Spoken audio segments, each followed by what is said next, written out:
Hello, ladies and gentlemen. This is Rise of the Phoenix. I am back on my Season 2 Angmar account because I'm going to go back through my Commander tier list video series. I released one a while ago, and in case you missed it in any of the other videos I've made, I think it's only been like 2 recently, I did get COVID, and I was super sick, and then I had a really annoying cough, so I haven't really been putting out content, but now that I'm better, I'm back at it. I put out a complete early game guide. I think it came out today or yesterday, because a lot of people in my restart group were interested in my exact method for how I start off seasons in this game. If you're interested in that, please do check out that video.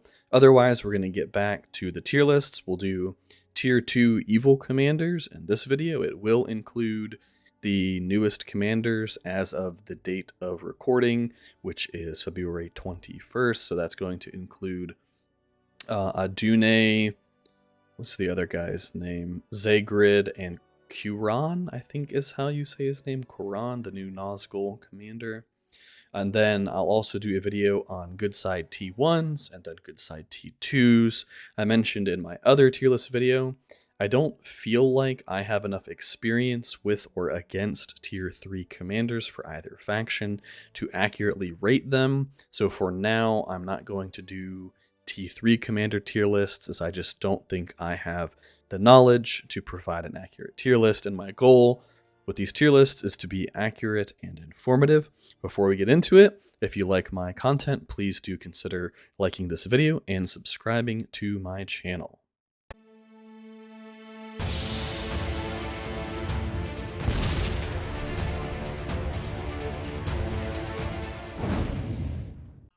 Welcome back, ladies and gentlemen. I have this tier list pulled up here. This actually looks kind of funky.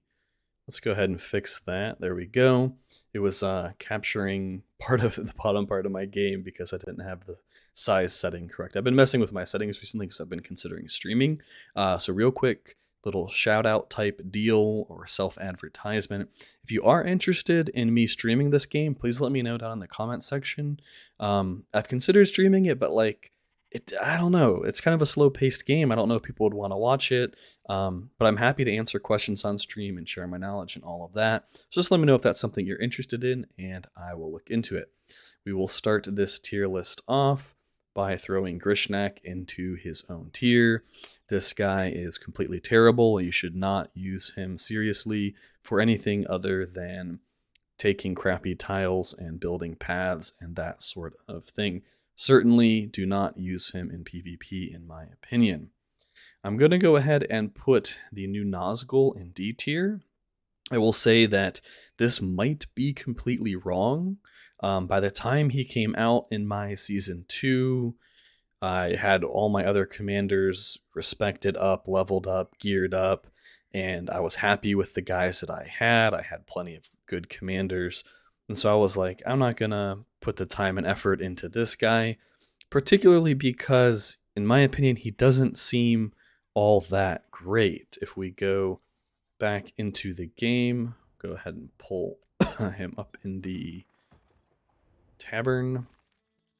He just seems ridiculously situational. So he has all of these different title skills based on the good side races, catastrophe men, elves, and dwarves, and it makes those specific units take extra damage, and it prevents them from recovering health, although I have heard that this is cleansable. Somebody please correct me if I'm wrong and if they changed that. But the fact that you have to spend 15 points and it only hits one type of unit, so you would need 45 total points to hit elves, dwarves, and men with the damage received bonus, whereas if you look at somebody like Gandalf the Grey, for 7 points, you're getting a 28% damage boost against orcs, urks, and trolls. I mean, you guys do the math there. It just seems extraordinarily situational, and the fact that you can cleanse this off, I believe, is just another nail in the coffin. I mean, I guess he has Ringwraith and Nazgul Screech, but why would you use this guy over Kamul or the Shadow, for example? These other skills don't even seem that particularly great. Like, he has a 1 round madness. Okay. And units. This one actually seems pretty decent, I will say. A stacking, and it doesn't say there's a cap. -1%, so I'm guessing that's -7% damage every single round. By round 10, it's -70%. If there's no cap, it doesn't say there's a cap. Usually skills like that say that there's a cap, but he just seems way too situational for me, and like none of his stuff actually affects the evil side factions. So if you're fighting an evil side faction, that's also super awkward. So get the tier list pulled back up, putting that guy at D tier. Maybe I'm super wrong about it. I don't think that I am, but I mean, if you guys have had success, definitely let me know. Moving on, we're going to put Ugluk in the C tier, and I'll pull him up in game as well to explain this a little bit. I think there's actually a somewhat interesting build that he could do, particularly for Isengard, because White Hand is quite solid. Untiring is actually really, really good. Minus 3%, so that'd be 21% damage received at 7 of 7. But more importantly, he comes with stun immunity, meaning he's one of the few commanders in the game that could provide madness immunity and stun immunity simultaneously to his units with the right helm. Arson, that seems alright. Urukai Elite, Dangerous Trade. Urukai Captain actually seems pretty reasonable. And he also has Outlaw. So the idea is you put 1 point in this, unless you want to get the damage received going, but just 1 point gives you stun immunity. And then if you're taking Dangerous Trade and you're taking Outlaw, your melee units are going to be doing pretty insane damage, I would think. So I think if you use this guy, especially as Isengard, with Snagas, with Alchemists, and with Berserkers, that way you have a nice spread of Uruk units to take advantage of Untiring. I actually think there might be a build there, but at the same time, I don't really think that he enables Alchemists better than Kamul or the Shadow, or particularly the Witch King does.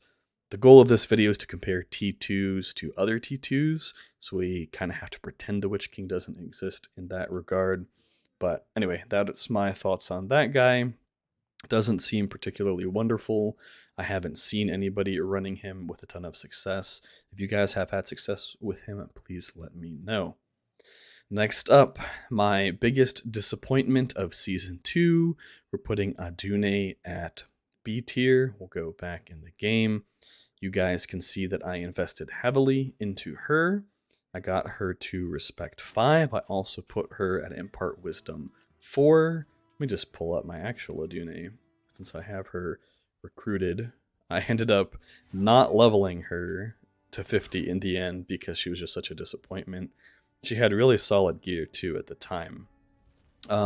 This was the build that I tried out last.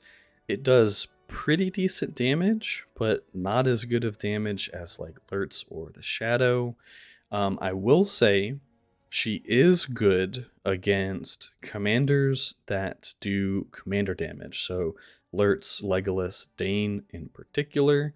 What you do is you take 15-15 Betrayer, you take Intimidation, you take Confusion, and then you don't have to worry about Soul Siphon, which is this one, because you can't heal anyway.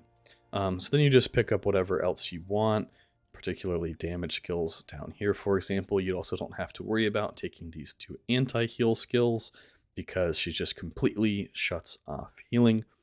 I had some pretty decent fights that I showed in one of my other videos where she essentially locked down the enemy commander on a few rounds, which prevented a decent chunk of damage, particularly against Legolas, who really relies on being able to auto-attack, and you can't auto-attack when you're stunned.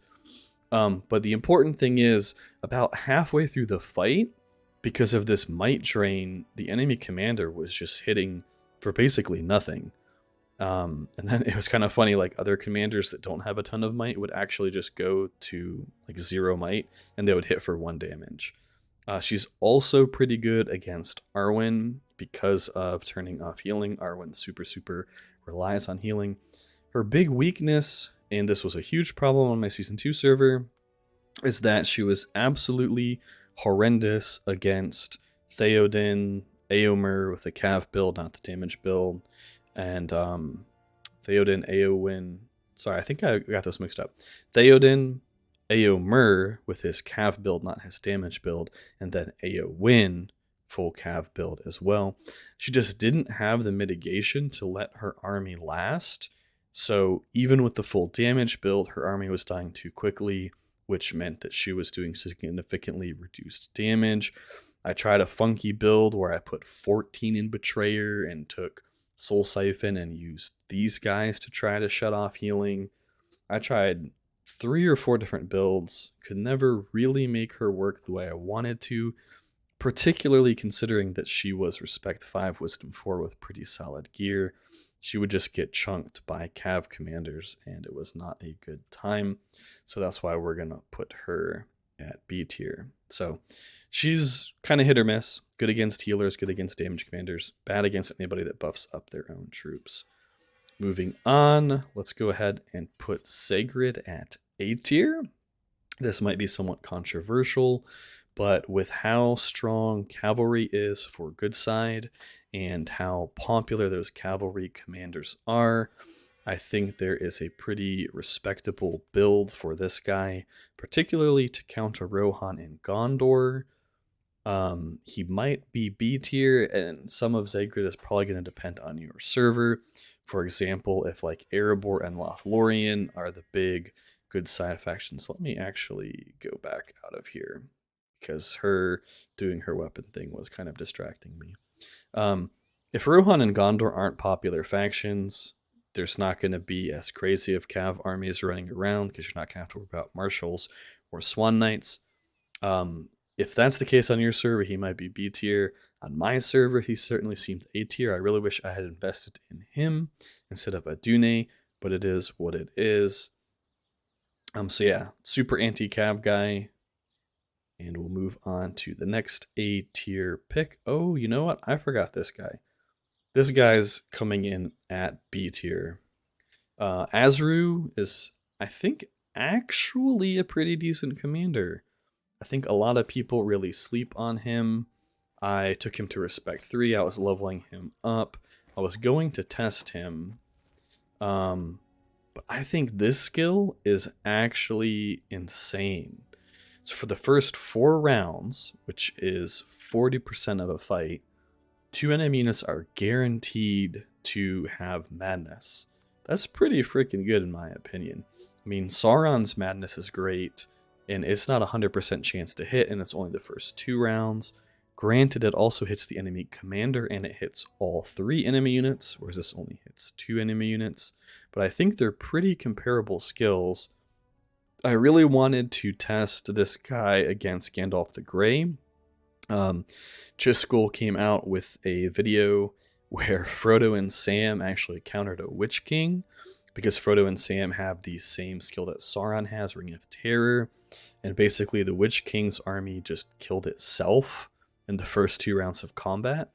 I wanted to try this guy against Gandalf the Grey.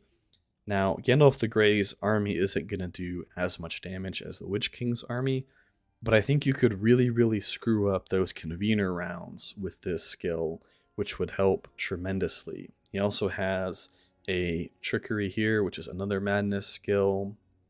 Only 50% chance, but still not bad. I think ultimately I would not worry about these. I think I would just go into Raider and run him with Arbalests, because this guy gives your ranged units a chance to deal burn damage. This guy does more burn damage anytime a unit takes burn damage, and this is burn damage received. So I think you could do like Corsairs or Alchemists with Arbalests, and then, you know, whatever 3rd unit of your choice. So that is Azru. Getting down to the last few commanders here, I'm sure none of you are surprised. We're going to put Mouth of Sauron at A tier. He's actually quite a solid commander. What's really holding him back is the fact that he is really hit or miss, kind of the same problem that Adune has, except I think he's a bit better than Adune. He's excellent against Gandalf because he can shut down those convener rounds. He's quite solid against Rohan because he can shut down early martial damage. He's pretty good against Witch King because he shuts down Witch King's convener rounds as well. He has access to Madness. He has some really solid Orc buffs in there if you want to go that route with him. He is awesome at farming Balrogs and Dragons with Reapers. So if you're looking for a good commander to do Balrogs and Dragons, this is your guy. But he's the opposite of Adune in that he really, really struggles against commanders that do damage by themselves. And that is because if we go back in here, take a look. Harbinger of Darkness is only unit damage. So if your units and their units are dealing 75% less damage for the first 2 or 3 rounds, depending on how many points you put in this skill, I see a lot of people run it at 14 and 15, which is probably the better thing to do because that turns off the convener rounds. The problem is this only hits units, doesn't hit the commander. So for those first 2 to 3 rounds of combat, the enemy commander is just shredding you and then you're dead and you lose. He also has access to anti-healing, which is quite nice. So overall, a pretty good commander. You just have to be careful the way you use him because he really needs to hit specific targets. Also coming in at A tier, we have Khamûl. He was a little bit disappointing for me in Season 2, but he's still pretty solid overall. I did take him to R5 Respect 4 because I was Angmar and I wanted to use his cavalry buff. Overall, he just didn't perform for me like I really wanted him to. He was good, but just not stellar. He's a super flexible commander, absolutely worth the $1. Oops. I did not turn back on the tier list. There we go. You guys just missed me putting Khamûl up in A tier. No big deal.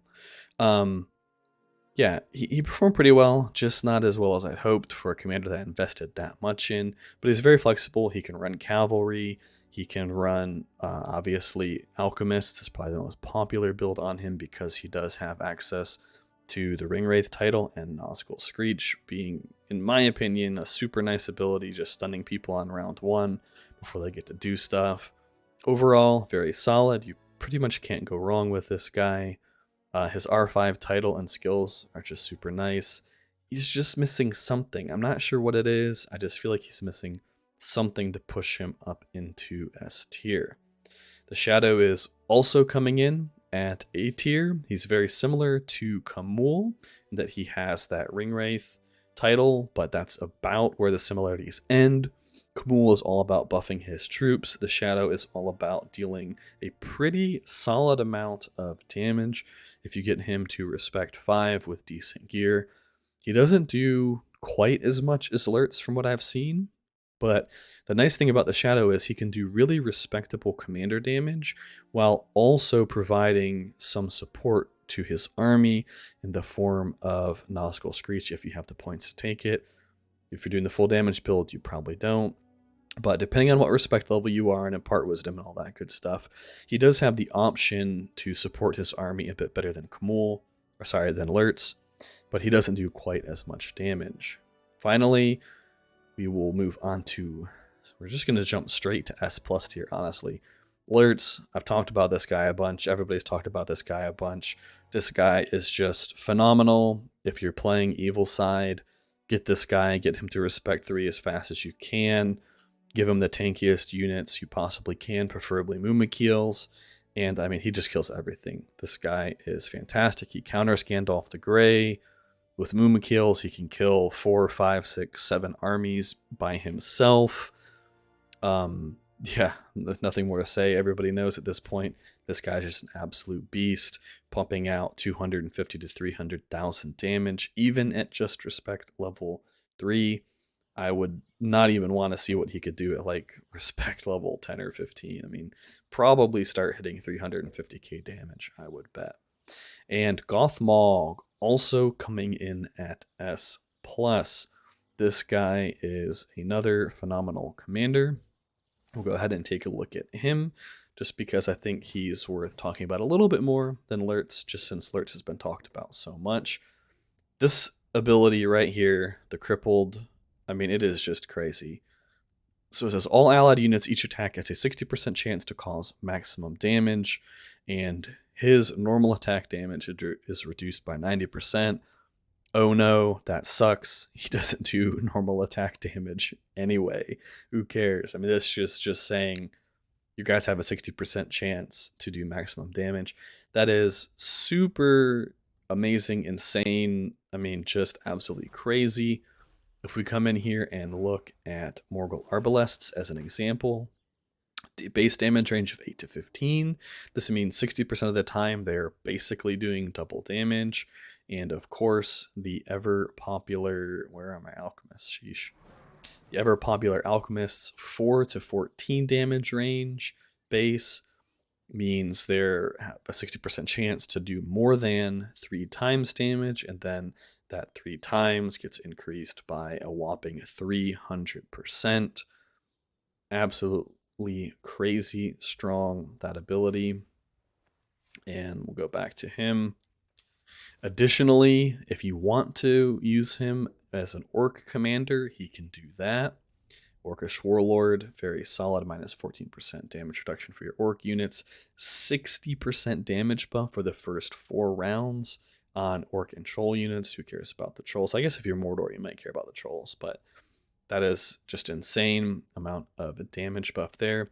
He has access to anti-healing, and if you don't want to go with orcs, he has the second in command title, which can really help your alchemists out. And he has Overlord, which also can increase damage that his army does. So 1 round cooldown, 1 allied target takes a minor amount of physical damage. So kind of like the Snaga ability. And then they do a whole bunch more damage. This specific build, I would not advise using it standard. I was messing around with a defense build, so putting him on like a 200 power tile or a crossing and hitting guard, focusing just on stalling for as long as possible with orc units. In general, you want to run this guy with alchemists, with crippled, and second in command. So I'm sure you can find a good Gothmog build out there. It's pretty straightforward for alchemists. But overall, just an absolutely fantastic commander. And he's another guy that if you are playing evil, I would highly recommend getting him to respect 3.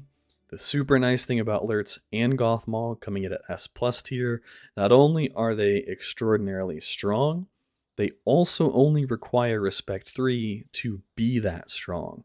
So if we take just a final minute here to compare that to Adune, who I was pushing respect 5, impart wisdom 4. If we compare that even to Kamul, who I took to respect 5, impart wisdom 4, I had much better success with Gothmog and Lurtz just at R3. I really wish I had invested. I think I did give Lurtz impart wisdom 4, to be fair. Anyway, that's beside the point. The point being, you can be a low budget or borderline free to play player. You can pick up these commanders, get them to respect 3 without too much trouble, and you can absolutely shred with them. Those are the 2 guys I would focus on from tier 2 in evil if I was to replay season 2 right now. And that's it for this video, guys. I hope you enjoyed it. Hope you learned something useful. Do leave a comment down below. What do you think about this tier list? Did I overrate or underrate any commanders? Particularly talk about Kuran, because I'm interested in other people's opinions on him. All right, I'll catch you in the next one. Rise of the Phoenix, over and out.